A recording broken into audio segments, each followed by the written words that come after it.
السلام علیکم ورحمۃ اللہ۔ کھڑا زبر آپ پڑھ چکے ہیں، الف مدہ کے برابر ہوتا ہے۔ آج آپ کا لیسن ہے کھڑی زیر۔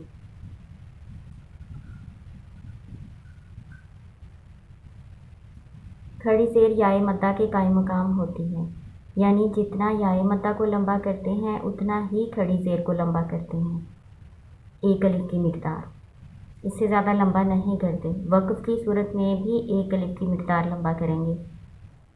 اس کی کچھ مثالیں میں نے یہاں پہ لکھ دی ہیں۔ بِهِ ابراہیم۔ اب قرآن پاک میں سے اس کی کچھ مثالیں ڈھونڈ لیں۔ یہ میں نے پہلا سپارہ نکالا ہے، رکوع نمبر 2 ہے۔ یہ دیکھیں، بِهِ میثاقہ۔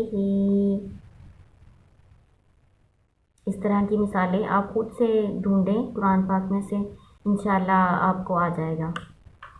اللہ تعالیٰ آپ کو کامیاب کرے۔ السلام علیکم ورحمۃ اللہ۔